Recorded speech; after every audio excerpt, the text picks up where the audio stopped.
அனைவருக்கும் வணக்கம். சற்று முன்பு வெளியான முக்கிய அறிவிப்பு. குடும்ப அட்டைதாரர்கள் பயன்பெறும் வகையில் ரேஷன் அட்டை வைத்திருக்கும் அனைவரும் கவனத்தில் கொள்ளக்கூடிய மிக முக்கியமான மகிழ்ச்சியான அறிவிப்பை தமிழக அரசு வெளியிட்டுள்ளது. இதை பற்றி விரிவாக தெரிஞ்சுக்கணும்னா இந்த வீடியோவை கடைசி வரைக்கும் ஸ்கிப் பண்ணாமல் முழுமையாக பாருங்கள். இந்த வீடியோக்குள்ளே போகிறதுக்கு முன்னாடி இந்த வீடியோக்கு ஒரு லைக் பட்டனை ப்ரெஸ் பண்ணிடுங்க. நீங்கள் இது வரைக்கும் என்னோட சேனலை சப்ஸ்கிரைப் பண்ணாமல் இருந்தீங்கன்னா மறக்காமல் சப்ஸ்கிரைப் பண்ணிக்கோங்க. சரி, வாங்க இப்போ வீடியோக்குள்ளே போகலாம். லோக்சபா தேர்தல் முடிந்துள்ள நிலையில் கலைஞர் மகளிர் உரிமை திட்டம் விரைவில் மேலும் விரிவுபடுத்தப்பட உள்ளது. லோக்சபா தேர்தல் முடிந்துள்ளதால் கூடுதல் பயனாளிகள் சேர்க்கப்படுவதற்கான விண்ணப்பங்களும் ஏற்கப்பட உள்ளன. அதேபோல இதுவரை விடுபட்ட பெண்களுக்கும் பணம் அனுப்பப்பட முடிவு செய்யப்பட்டுள்ளதாம்.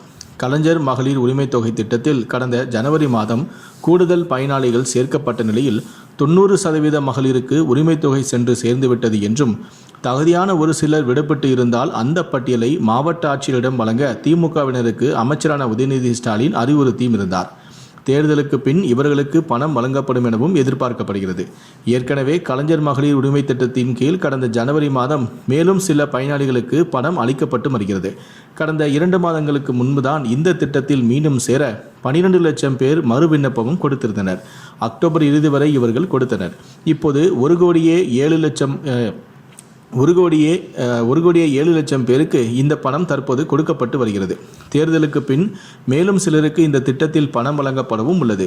தேர்தலுக்கு பின் புதிதாக விண்ணப்பங்களும் ஏற்கப்பட உள்ளன. கலைஞர் மகளிர் உரிமை திட்டம் விரைவில் மேலும் விரிவுபடுத்தப்படவும் உள்ளது. இந்த முறை இதில் கூடுதல் பயனாளிகள் சேர்க்கப்பட உள்ளதாக தகவலும் வெளியாகியுள்ளன. அதன்படி முன்பு முன்னாள் அரசு ஊழியர்களின் மனைவிகளுக்கு பணம் கிடைக்கவில்லை எனவும், அவர்களுக்கு இந்த முறை பணம் கொடுக்க திட்டமிடப்பட்டும் உள்ளது. அதேபோல முன்னாள் கார்ப்பரேஷன் ஊழியர்களின் மனைவிகளுக்கும் பணம் கொடுக்க ஆலோசனை செய்யப்பட்டும் வருகிறது. இந்த நிலையில்தான் கலைஞர் மகளிர் உரிமை திட்டம் மறுவாழ்வு முகாம் பெண்களுக்கும் விரிவுபடுத்தப்பட்டுள்ளது. அதற்கான ஆணையும் வெளியிடப்பட்டது.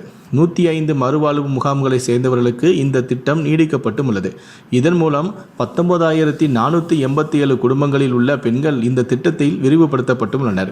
ஏற்கனவே முகாமில் உள்ள குடும்ப தலைவர்களுக்கு 1,500 ரூபாயும், ஏனைய நபர்களுக்கு 1000 ரூபாயும், குழந்தைகளுக்கு 750 ரூபாயும் மாதந்தோறும் வழங்கப்பட்டு வருகிறது. அதில் கூடுதலாக இப்போது இந்த தொகையும் வழங்கப்படுகிறது. சமீபத்தில் கூட இது தொடர்பான பிரச்சாரத்தில் பேசிய உதயநிதி ஸ்டாலின் 1 கோடி பேருக்கு இந்த திட்டத்தில் கொடுக்க வேண்டும், 1,60 லட்சம் பேர் விண்ணப்பம் செய்திருந்தனர், தற்போது 1,14 லட்சம் பேருக்கு இப்போது கொடுக்கின்றோம், இதில் பணம் கொடுக்கப்படாமல் போன மற்றவர்களுக்கு 2-3 மாதத்திலேயே கொடுத்து விடுவோம், இப்போது தேர்தல் என்பதால் கடினம், ஆனால் கண்டிப்பாக தேர்தல் முடிந்ததும் பணம் கொடுப்போம், கவலை வேண்டாம் என அமைச்சரான உதயநிதி ஸ்டாலின் உறுதியளித்திருந்தார் என்பது குறிப்பிடத்தக்கது.